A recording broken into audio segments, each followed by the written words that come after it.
Bom dia, boa tarde, boa noite, né? Não sabemos novamente quando será assistido, escutado, nem em que plataforma.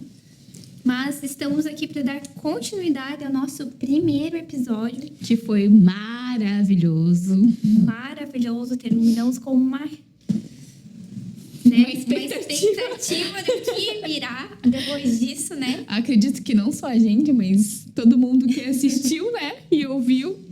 Exatamente. Nosso bolo de comemoração já foi, né? Estamos aqui agora só no chazinho mesmo. E estamos aqui com a Carol, Ana Carolina Castro. Sou eu de novo, galera.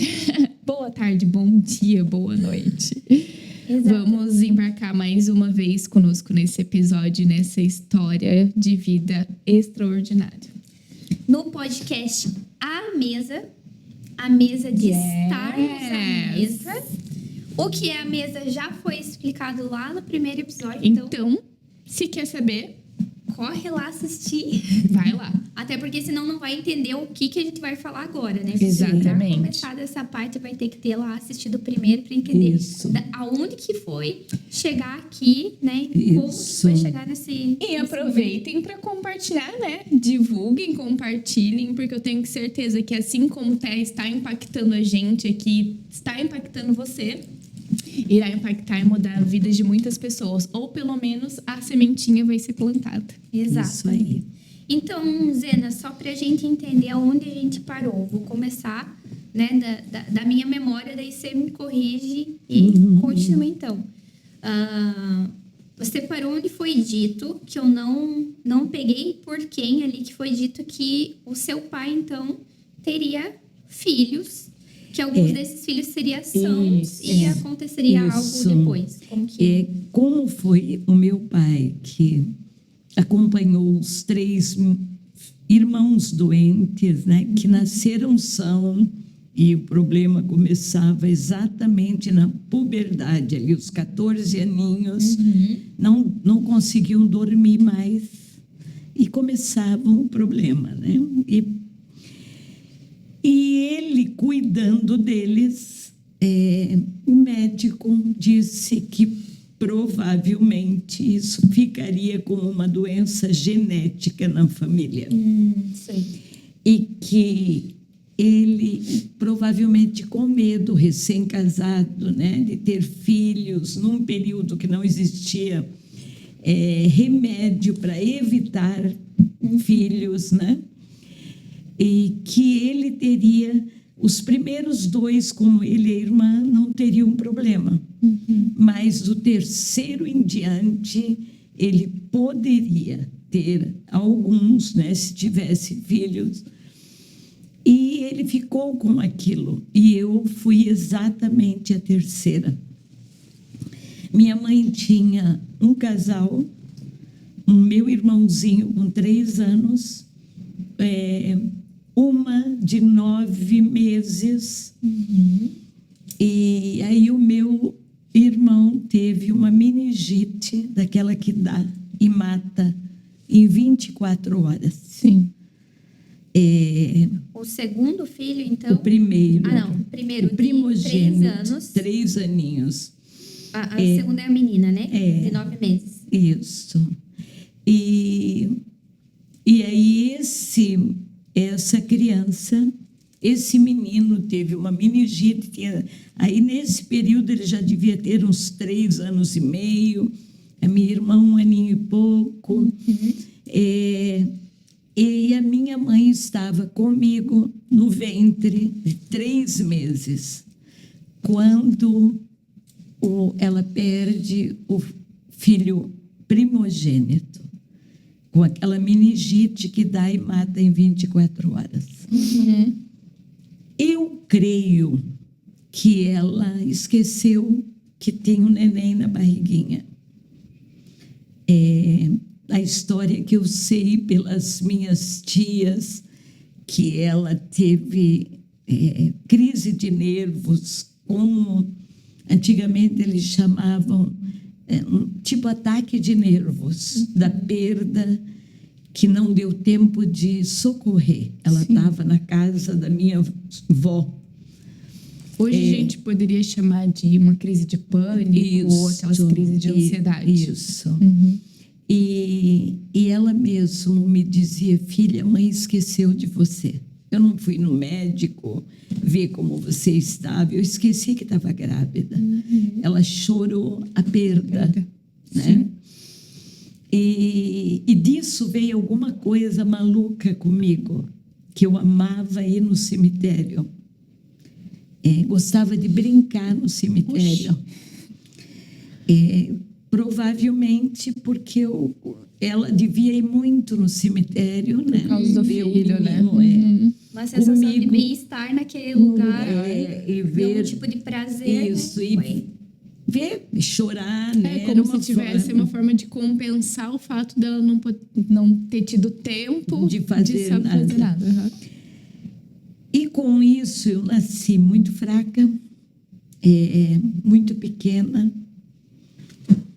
Mas do outro lado, a minha avó era parteira e ela que, vamos dizer, que ajudava as filhas a ter bebê, né? E ela viu a minha mãe tão mal, eu tão pequenininha, que ela não quis, vamos dizer, vou tirar morta, vou ver o final, né? Sim. E fez o meu pai vir para Joinville. Nesse período, meus pais, minha avó morava na Caixa d'Água, que é Guaramirim hoje, né? Mas antigamente era o lugar onde o trem abastecia. O trem que usava carvão abastecia água, então era Caixa d'Água. E aí, meu pai entra com ela no trem e trouxe ela para Joinville para ter o neném. E ele sempre contava que, apesar de eu ter vindo muito fraca, achavam que eu não ia me criar, né? Quer dizer, ela tinha perdido agora... E provavelmente também esperava um menino que tinha perdido, né? E aí veio a menina ainda muito fraquinha. E meu pai, nesse período, trabalhava tirando lenha no mato. Zena, Limpeza de terra. Aqui a gente já tem um contexto bem difícil, né? Porque Bem difícil. Sair do lugar onde morava, onde conhecia, né? Sim. Com um bebê que acabou de ser perdido por eles, né? Porque tem 3 anos. Um pai e uma mãe. Para um pai e uma mãe é o seu bebê ainda, Isso. né? Sim. E ter que vir ainda com uma gravidez, né, delicada, Sim. né? Com uma mãe em sofrimento. E num contexto ainda de poucos recursos, né? Então, muito pouco. Foi já um contexto E difícil. aí meu pai contava, né, isso, uma alegria, que quando ele entra nesse trem, né, ele vê um jornal velho no chão. E quando ele pega o jornal, tinha um concurso para entrar na estrada de ferro. E era o último dia. Era o último dia para inscrição e era o dia que ele já ia fazer a prova. E a prova ia ser na estação de trem, porque ali tinha algo como telégrafo, né? Que não tinha outra forma para chegar no governo federal.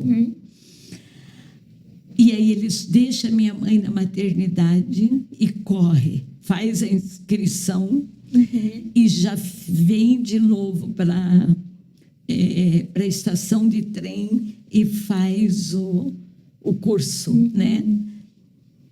E o meu pai passa em primeiro lugar, no meio de uma turma grande. Gente. Meu irmão achou isso hoje com internet e ele diz: uau, meu pai passou num concurso em primeiro lugar lá atrás, né? Olha que loucura. Ele chegou a vamos dizer, guardar isso. Mas isso também é de família, né? Inteligência. Inteligência. Dessa família. né? Aí, olha a cena. E ele, financeiramente, não tinha nada, condições. Tinha perdido o filho, menino, tinha pequenininha e eu nascendo. E quando ele passou em primeiro lugar, deram parabéns, já fizeram o documento dele. E aí ele já sai empregado federal. Quer dizer, nunca mais vai perder o né? Trabalho seguro. E aí ele vai numa loja e compra, assim, um guarda-roupa, cama, caminha de bebê e um jogo de cozinha para minha mãe. Quer dizer, queria alegrar, né? Tinha feito uma casinha. E aí, para quando ela chegar, como estava muito triste, é uma vida nova. Sim. Você vai ter, né, uma cama decente, vai... Poder então, proporcionar. ele sempre no dia do meu aniversário, não tinha festa, mas ele dizia, você trouxe... quer dizer, você, para nós, ia morrer, tem que levar para o hospital, que a avó não quer tocar. Nem na mãe, nem em você.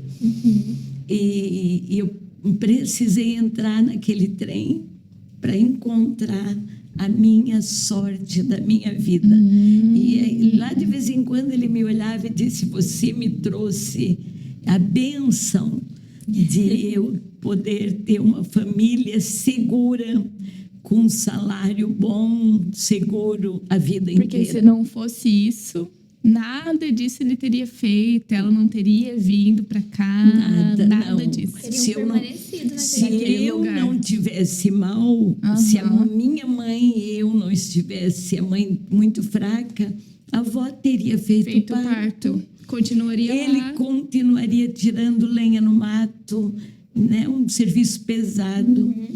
E como ele era filho de um homem que tinha sido diretor de escola, exigia muito leitura, ele era um homem muito capaz, muito inteligente.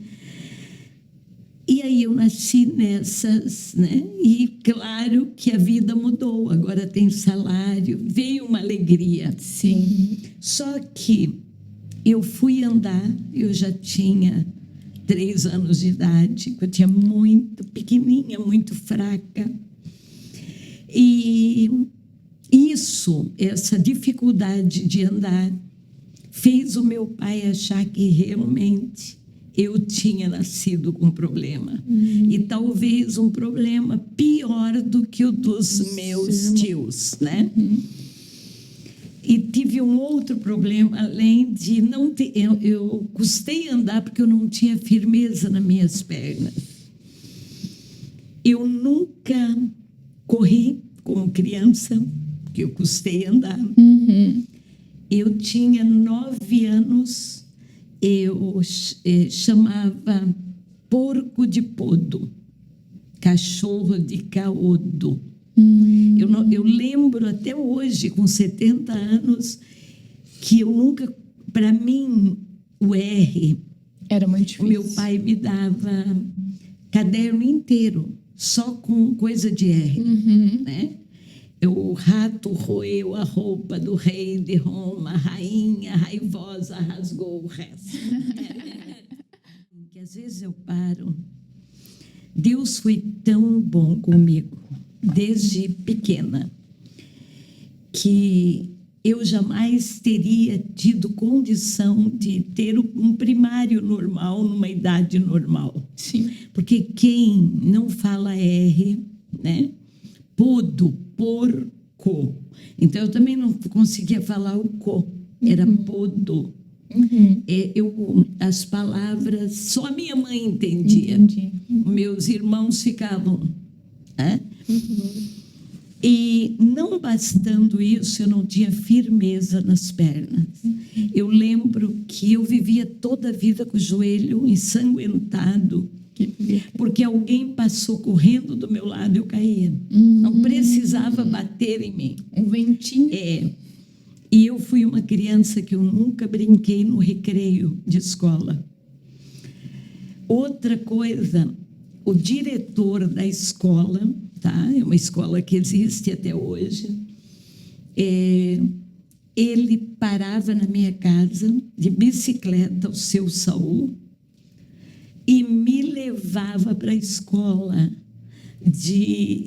na cadeirinha da bicicleta, de pena, porque eu ia chegar com a roupa suja, era rua de barro, né?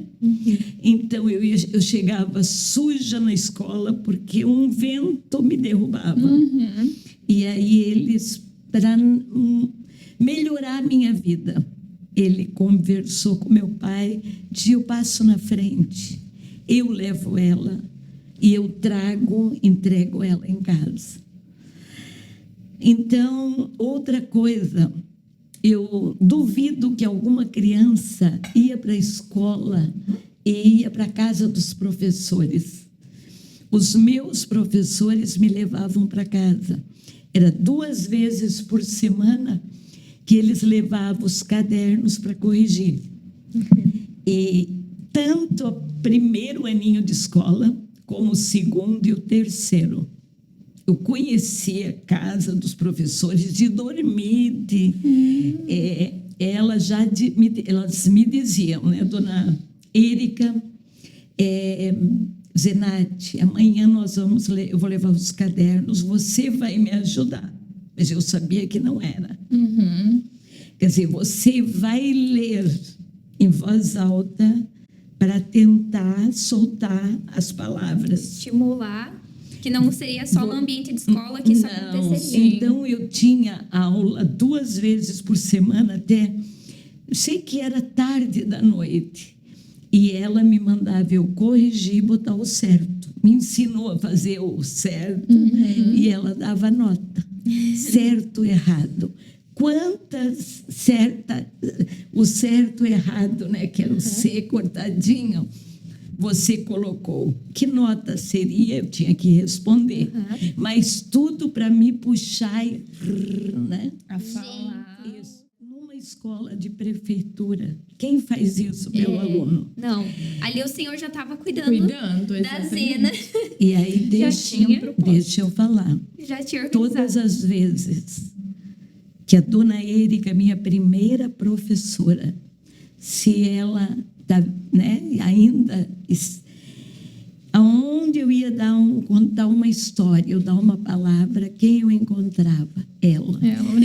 Chorando. E aí eu sempre olhava e eu digo, meu Deus, a dona Érica está ali. E eu ia, né, dava um abraço e contava. Ó, a história que eu estou contando, ela conheceu. Uma abençoada. A minha enviada do professora Senhor. do primeiro ano. Então eu digo, quem ganhou isso? Só Deus que fazia comigo, né? Não tinha nada, não era parente, era alguém que devia ter pena, né? Uma menina bonitinha, não tem como ajudar, vamos tentar melhorar ela, levando ela para casa. Aí a primeira, a dona Érica, não tinha nada a ver com a segunda professora, a dona Alcinira, e o terceiro ano, as 3 fizeram isso comigo. Tá, e aí eu sei, eu sei que eu cheguei aos 9 anos falando caodo, porque a do terceiro ano fazia o mesmo. E elas, hoje eu entendo que elas me levavam para mim poder ter nota e passar, não ficar uma menina grande falando errado, sendo zombada. E aí, no horário de lanche, elas me deixavam dentro da sala. Você vai ficando lendo em voz alta, escrevendo essas palavras, como o lanchinho escreve e apaga. A minha vida era o horário de lanche. Elas me levavam no banheiro, me traziam segurando a mão e me colocavam comendo o lanchinho. Quando terminar, você enche o papel dessa palavra.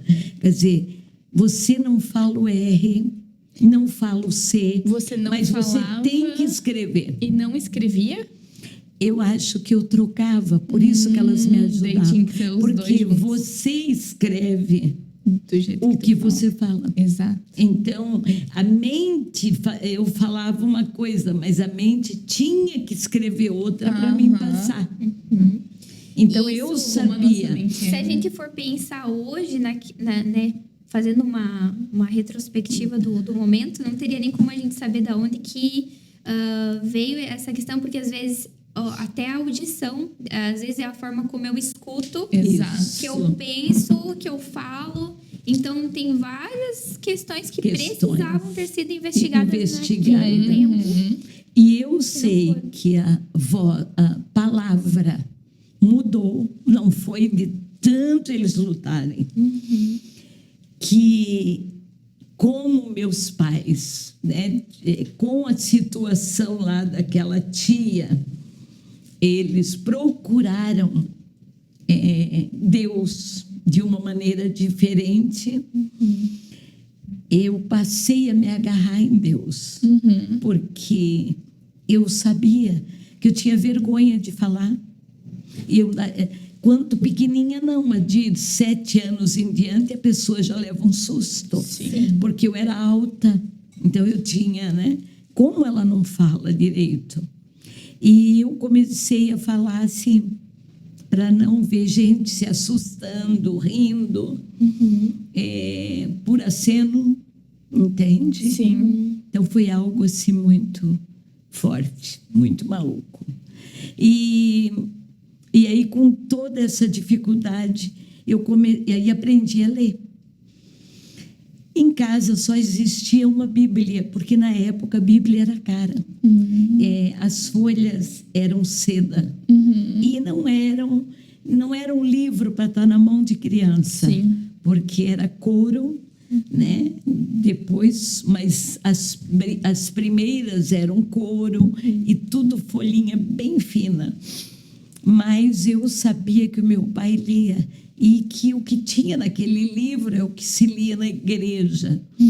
Eu comecei a descobrir onde o meu pai colocava a Bíblia, abria bem no meio, descobri que salmos estavam ali, comecei a copiar num caderno meu.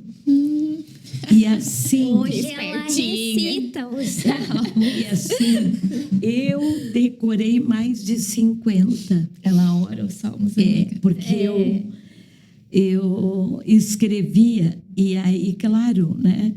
E cada vez que eu ia escrever, eu fazia orelhinha na Bíblia. E o meu pai dizia, quem mexeu na minha Bíblia? E os irmãos faziam assim, quem, pai? Né? Você Quem gosta de Bíblia nessa casa? Você tinha alguma dificuldade de entender o que estava escrito ou o que as pessoas falavam? Ou era mais para falar mesmo e para se movimentar? Eu fui curada lendo a palavra, tirando os salmos, e aí chorando e recitando eles para Deus, como uma oração.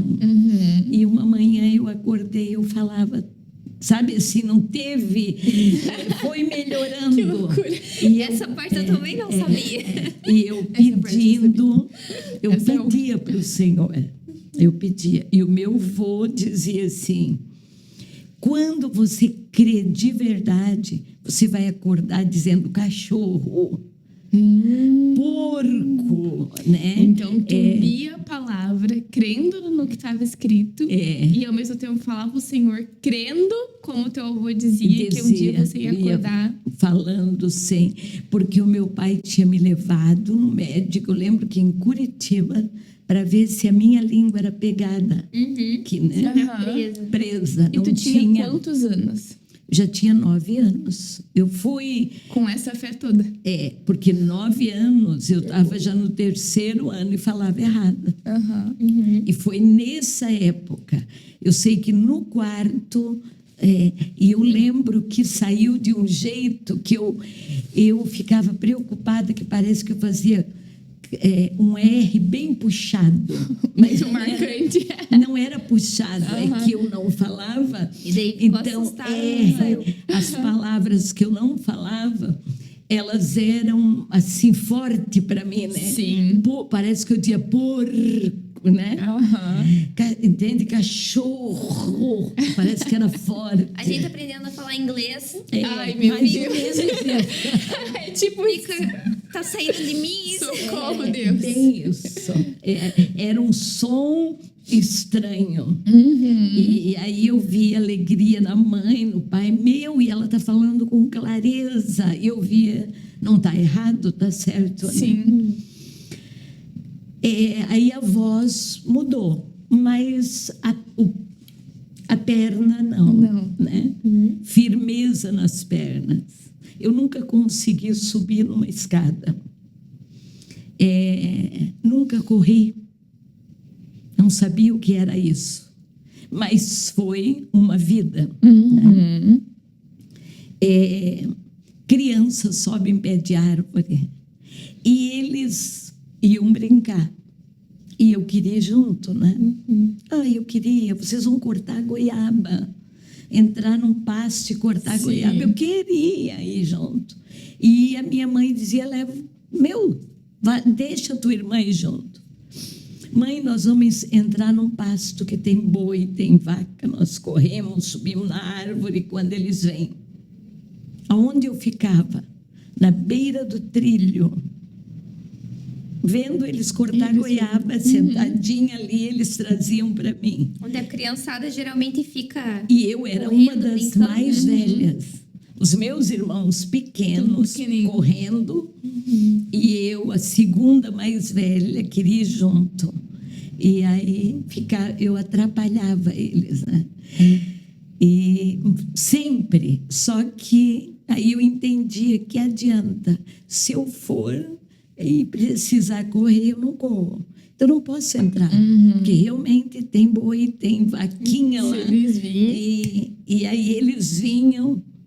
Aí tinha, geralmente, altinho. Nem isso eu podia fazer. Eles traziam a goiaba e diziam, tu pega aqui. Aí eu não conseguia pegar onde estava. Aí eles tinham que sair da cerca, vir onde eu estava. Aí depois eu descobri, não tenho como ir, né? Atrapalhar. Rosana, você lembra como você se sentia nesse tempo? Se você teve algum sinal de tristeza intensa, como a gente conhece hoje a depressão? Teve depressão Sim, em algum momento? Aos 14 anos, que aí foi que o meu pai linkou, né? A história, que era a mesma, muito parecida com a dos meus tios. 15 dias antes de eu fazer 14 anos, eu não dormi mais. Mas eu lembro que começou assim, a noite ser longa. E eu comecei a dormir pouco. Mas segura aí, antes disso, já vamos chegar lá. Antes disso, dos 9 até os 14. Sim. Primeiro, a dificuldade de eu não acompanho eles. Eu vou para a escola de carona porque eu tenho problema. Sim. Eu comecei, mas assim, quando eu tinha 8 anos, falando errado, por que eu sei que era 8? Porque eu estava com aquela professora, Dona Alcimira, segundo ano. A gente foi a São Francisco, na casa de uma tia. Minha avó trabalhava no hospital de São Francisco. Ela era parteira no hospital. E a gente foi visitar a avó. E os meus irmãos, São Francisco, o hospital é um morro alto. Eles iam esperar a avó para descer com calha de coco. Ficavam brincando, né? E os primos que moravam lá também. E aí eu já, nesse período, eles olharam, você não vai, Ati. Eles me chamam Ati, né? Porque você não vai ficar lá embaixo do morro. Nós vamos subir, descer. Aí eu entendi, eu não posso ir. E eu fiquei brincando fora. Só que para o meu pai eu tinha ido, e para minha tia. E eu fiquei assim na porta da cozinha, eu acho que brincando com areia, alguma latinha. Lembro que eu estava ali. E aí a minha tia, achando que eu tinha ido, disse para o meu pai: o que a Zenate tem? Ela é muito diferente das outras crianças. Ela está sempre sozinha. O que ela tem? Tu já investigou o que ela tem, Marinho? A tia faz a pergunta. E aí ele responde: ela tem a mesma doença dos meus irmãos. E eu creio que até mais forte. Eu tinha 8 anos. É porque dos outros irmãos tinha começado geralmente dos 14 em diante. Mas eles tinham a fraqueza nas pernas. Desde cedo. Eles terminavam em cadeira de rodas. Ele era o mais velhinho. Ele sabia que ele corria, brincava e que com eles não dava para brincar. Que eles eram mais lentos. Ele conviveu com eles. Ele disse: ela tem o mesmo problema deles e ainda tem o problema da voz, do falar, que eles talvez não tinham. Sim. Mas o que eu entendi ali, que eles custaram para andar como eu e ficaram com o problema. Na hora, eu era criança, né? Então eu não entendia nada o que era essa doença dos tios. Tinha 8 anos. Os irmãos dele, eu tenho uma doença, só isso, eu entendi. Sim. E é por isso que a minha perna é igual do meu tio. Mas quando eu peguei os 9, que fui perto dos 10 anos, que eu já falava, que dava para entender, aí eu parava da escola na casa da tia, irmã do meu pai, a única Sam mais velha que ele. E comecei a fazer pergunta sobre a doença dos... E essa tia tinha foto deles. Foto deles são, foto deles em cadeira de roda. Começou a abrir e me mostrar tudo. Mas não sabia ela que eu tinha escutado isso. Como meu pai não sabia, nem a tia. Que eu escutei e depois me escondi para eles não me ver. Eles não pensam que eu estou aqui, né? Sim. E aí, quando fiquei maiorzinha, eu queria saber a doença. Sim, porque tu tinha. E aí, eu descobri tudo. Que ninguém dos meus irmãos se interessaram, nem pela história, né? Sim. Então, todos os detalhes, eu já era detalhista. Voltava: mãe, vamos dizer, a tia está pintando pano de louça, para mim ir aprender com ela. No sábado, com as meninas, elas pintam, a mãe deixava, né? Vai. E a Zena lá investigando a bem história. Pertinho, e na verdade eu queria saber a história. Sim. Quando eu soube a história toda, eu comecei, hoje eu entendo, com depressão. Que aí eu fiz as contas. Faltam 4 anos para mim começar a ter problema, não andar. E por isso aí comecei a ligar. Porque ali tu já teve o teu futuro escancarado na tua cara. Aí eu fiz o 4º ano e o 5º ano, que era uma preparação para ir para o ginásio na época, o meu pai disse: você vai fazer só até o 5º ano. E depois não vai estudar mais. Porque você tem dificuldade, não vai ter ninguém por causa da dificuldade de andar e tal e coisa. E foi exatamente. Aí você vai aprender a costurar, pintar, e tudo aqui perto de casa. Sim. E era tudo bem próximo, né? A gente morava bem próximo de uma casa de freiras que ensinava tudo, costura, pintura. Ele disse: enquanto eles vão para o colégio, primeiro ginásio, 2º grau, você vai ficar aqui, com as irmãs aprendendo. Porque ali eles já estavam se preparando para um fim, né? Não, eles já estavam me preparando para o fim, tá? Que Vamos se tinha um preparar. limite na sua vida.